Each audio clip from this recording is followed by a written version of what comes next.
A very good morning to all of you. Welcome to the online classes organized by the RRB Convent School. My name is Pragati Dwivedi and I am going to take your English classes. In the previous classes, we have completed our chapter number 3rd and the poem related to that chapter. Today we will start a new chapter, that is chapter number 4 of English literature. Chapter number 4, The Ashes That Made Trees Bloom. Bloom means क्या होता है? पेड़ होते हैं उनके क्या होते हैं, लीव्स वगैरह शेड हो जाती हैं, गिर जाती हैं पत्तियां वगैरह, तो वो विथर्ड हो जाते हैं. लेकिन ब्लूम का मतलब होता है फिर से खिलना, फिर से उसमें नए प्लांट्स, नई लीव्स, नई स्टेम्स आना. तो द एशेस, एशेस मीन्स राख. The ashes that made trees Bloom. Ashes जिन्होंने ट्रीज को फिर से ब्लूम किया, फिर से ट्रीज जिनसे ब्लूम हो गई, खिल उठी. So this story is written by William Elliot Griffith. ये इस ऑथर जो है हमारे एक इंग्लिश ऑथर है, जो विलियम एलियट है, ये एक इंग्लिश ऑथर है. ही वॉज बोर्न ऑन 17 सितंबर 1843. इनका जो जन्म हुआ था वो 17 सितंबर 1843 में यूनाइटेड स्टेट्स में हुआ था. And he was died on 5 फरवरी 1928. 5 फरवरी 1928 में इनके यूनाइटेड स्टेट्स में ही डेथ हो गई थी, यूएस में ही. So William Elliot is the author of this story and this story is taken from the Japanese story. एक जापान की स्टोरी है जो कि लिखी गई है विलियम एलियट के through. The ashes that made trees bloom. Ashes जिन्होंने trees को bloom किया. So the summary of this chapter is, once there lived an old couple with their pet dog named Muko. एक time की बात है, एक old couple, बूढ़े husband wife का कपल रहता था और उनके साथ में उनका एक पेट डॉग मीन्स पालतू कुत्ता रहता था जिसका नाम क्या था, मुको. और जो ये कपल थे इनका कोई भी बेबी नहीं था, इनके कोई भी बच्चे नहीं थे, तो जो इनका पेट डॉग था ये उसे ही अपने बच्चे की तरह रखते थे और बहुत ज्यादा प्यार करते थे उनसे. इवन अपने साथ खाना खिलाना, अपने साथ बाहर घुमाने ले जाना, मीन्स जैसे एक इंसान अपने बच्चे को ट्रीट करता है, सेम एज ये अपने उस पेट डॉग मुकू को ट्रीट करते थे. और क्योंकि उन्हें मुकू को अपने जो मालिक है उनसे, मास्टर है, उनसे बहुत ज्यादा प्यार मिलता था, तो वो भी एज अ फैमिली मेंबर ही उस फैमिली में रहता था और उनकी केयर करता था और साथ ही उन्हें सेम वैसा ही प्यार देता था जैसा प्यार वो ओल्ड कपल मुकू को देते थे. The old man was a farmer and one day dog and the old man goes to field. The dog started scratching the ground. जो ओल्ड मैन है उनका ऑक्यूपेशन क्या था, वो ऑक्यूपेशन से एक फार्मर थे, एक राइस फील्ड थी उनके पास में, वो फार्मर थे.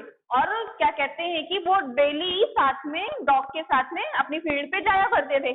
एक दिन क्या हुआ कि जो ओल्ड मैन थे वो अपनी फील्ड, अपने ग्राउंड पे जा रहे थे डॉग के साथ में.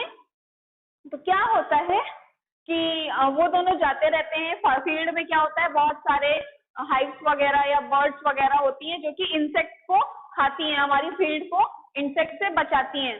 जिस तरह से ओल्ड मैन उनको परेशान नहीं करता था, वैसे भी डॉग भी उन बर्ड्स को परेशान नहीं करता था, उनकी केयर करता था और समझता था कि हाँ ये हमारे फील्ड को नुकसान नहीं पहुंचाएंगे और हमारे फील्ड के क्रॉप्स को बचाएंगे. तो एक दिन क्या होता है, जब दोनों फील्ड में जाते हैं तो डॉग क्या करता है, मालिक उनका आगे आगे, जो मास्टर है ओल्ड मैन है वो आगे आगे जा रहा होता है और जो डॉग है वो मास्टर के अपने पीछे पीछे जा रहा होता है. तो डॉग उनको रोकते हुए उनके फीट के बीच में अपना मीन्स पंजा फंसा देता है और रोकते हुए पीछे की तरफ स्पॉट करने के लिए, पीछे की तरफ घूमने के लिए इशारा करता है.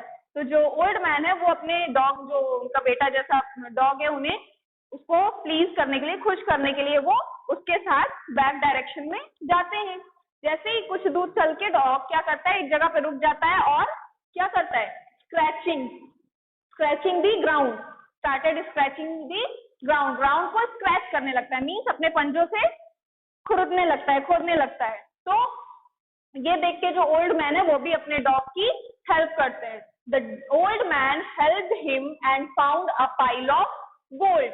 ओल्ड मैन देखते हैं कि जो डॉग है वो क्या कर रहा है, जमीन को खोद रहा है, उसमें गड्ढा बना रहा है, डिग कर रहा है. तो ओल्ड मैन भी अपने डॉग की हेल्प करने के लिए, उसको खुश करने के लिए कि क्या चीज है, वो क्यों इस चीज में इतना परेशान है, वो भी अपना जो फावड़ा रहता है, एक्स रहता है, उससे क्या करते हैं, जो डिग रहे, जहाँ पे डॉग स्क्रैचिंग कर रहा होता है वहां पे वो भी स्क्रैच करके खोदते हैं, डिग करते हैं, तो उनको वहां पे पाइल ऑफ गोल्ड, गोल्ड का खजाना मिलता है, गोल्ड मिलता है, और जिसको मिल के वो बहुत खुश होते हैं। जब गोल्ड मिलता है तो obviously gold is a very valuable thing, तो जो गोल्ड मिलता है तो जो ओल्ड कपल है वो बहुत ही ज्यादा रिच हो जाते हैं, वो लोगों को पार्टी देते हैं अपने घर में, और जो गरीब लोग रहते हैं उनको मदद करते हैं, फील्ड खरीदते हैं अपने लिए बहुत सारी।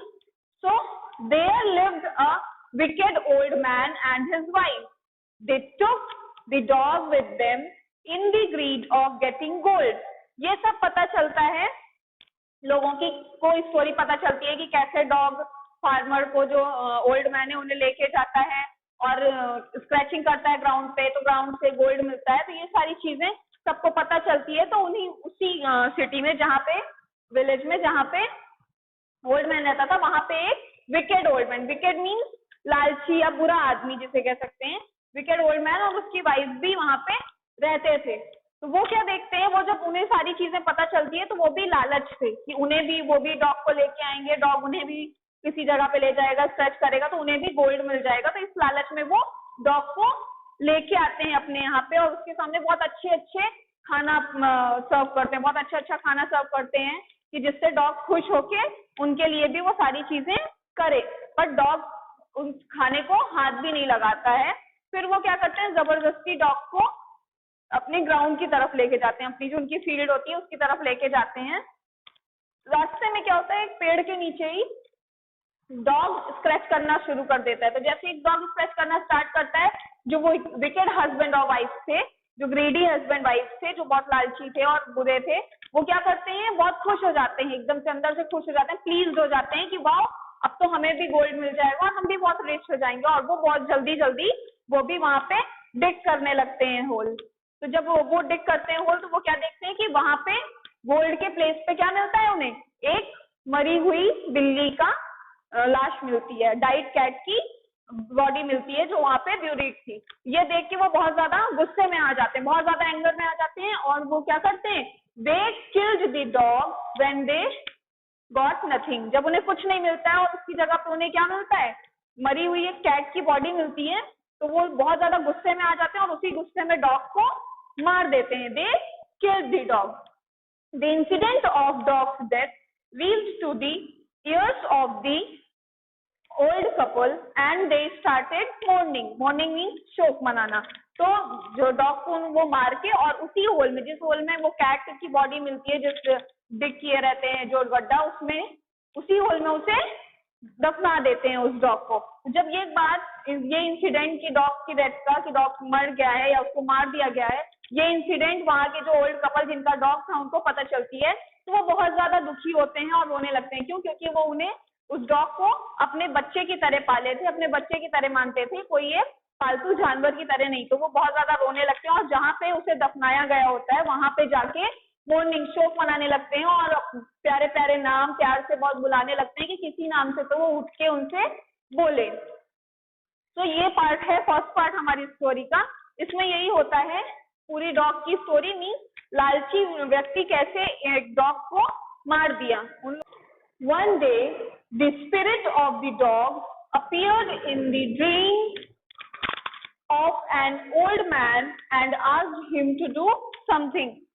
फिर क्या होता है, जो डॉग होता है वो डेथ हो जाती है उसकी, वो मर जाता है। जो उनका मालिक होता है, जो ओल्ड मैन और उनकी लेडी होती है, वो बहुत ज्यादा दुखी रहते हैं इस चीज की वजह से।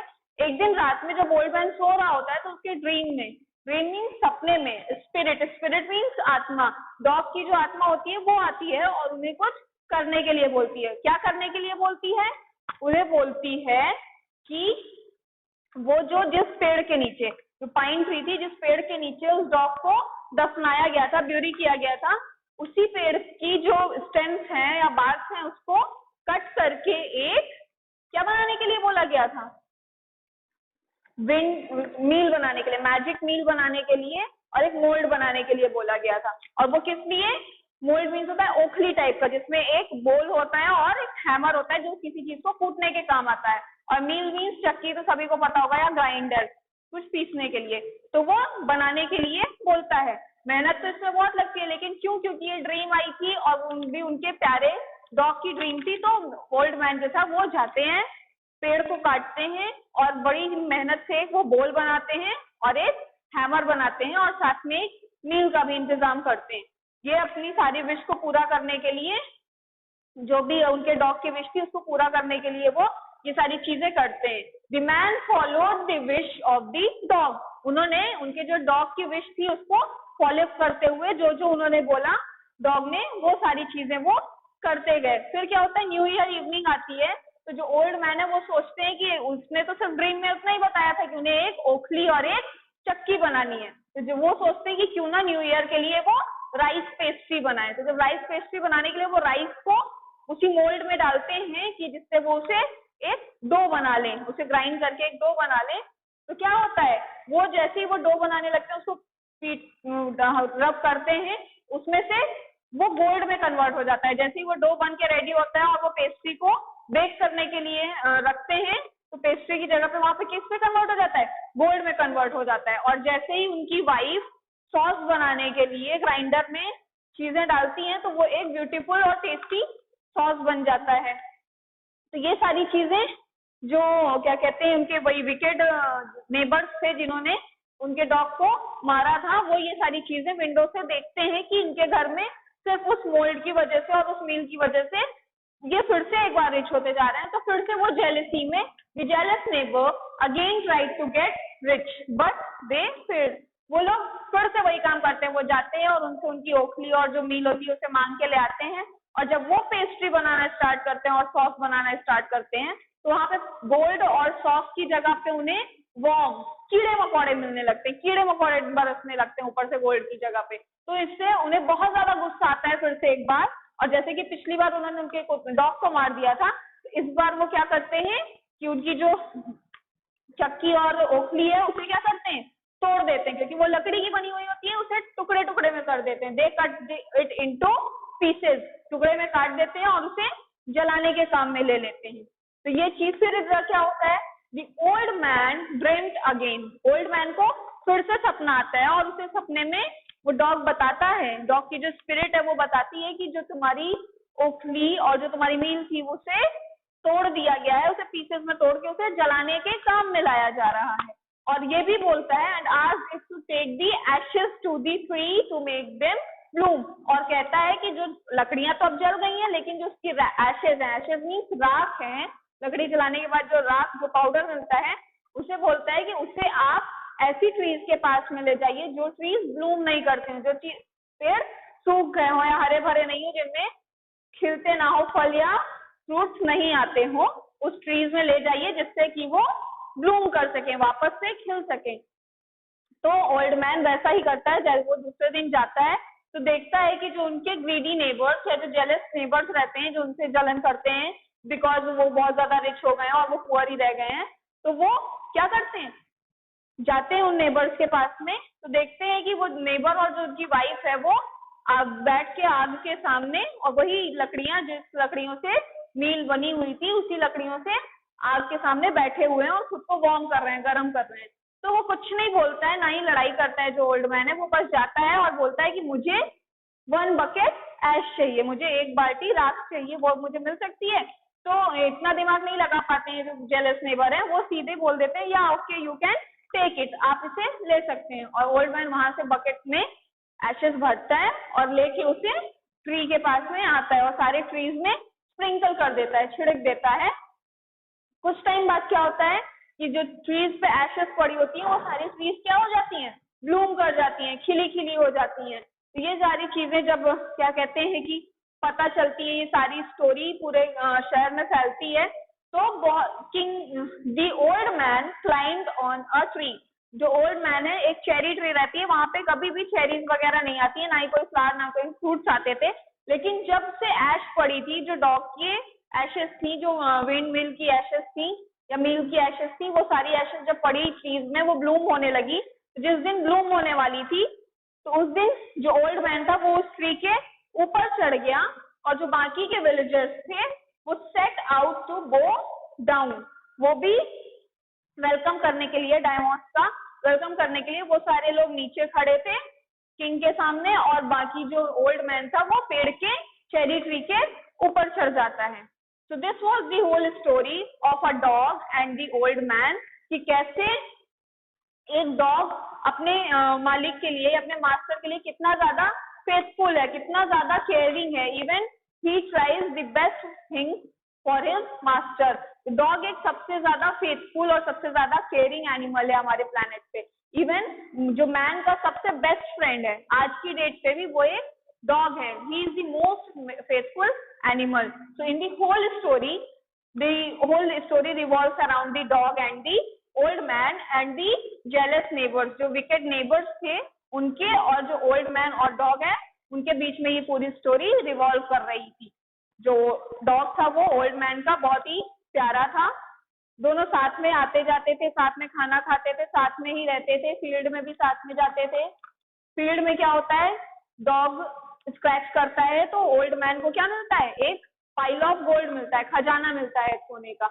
उसकी वजह से ओल्ड मैन क्या होता है, रिच हो जाता है बहुत ज्यादा। लेकिन यहाँ पे आप एक चीज नोटिस करिए, नॉर्मली जो जेलस लोग होते हैं या जो ग्रीडी लोग होते हैं उनको कोई भी चीज मिलती है तो वो उसे सेव करके रखते हैं, अपने ऊपर खर्च करते हैं और कोशिश करते हैं कि वो कितना ज्यादा से ज्यादा उसे बचा सकें, सेव करके रख सकें। लेकिन ये ओल्ड मैन को जैसे ही वो खजाना मिला उन्होंने सबको पार्टी दी। जो भी नीडी पर्सन थे, गरीब लोग थे जिनके पास खाने को नहीं था या जिनके पास और पैसों की कमी थी, उनकी हेल्प भी की और साथ ही साथ अपने लिए भी कुछ चीजें खरीदी। मीन्स यहाँ पे उन्होंने सिर्फ अपने बारे में नहीं बल्कि अपनी सराउंडिंग्स में जितने भी लोग थे सबके बारे में सोचा।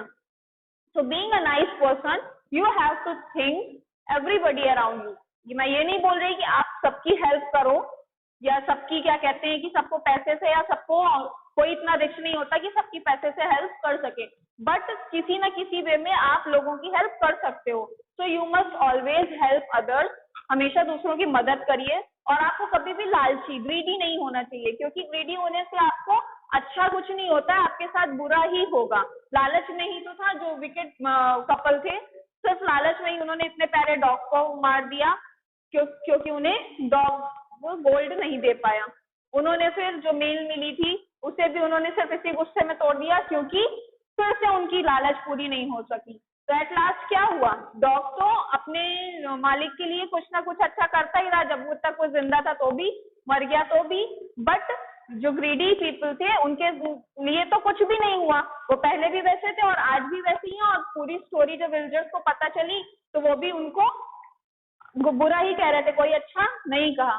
सो in the whole story the lesson we learn from this story is always be helpful.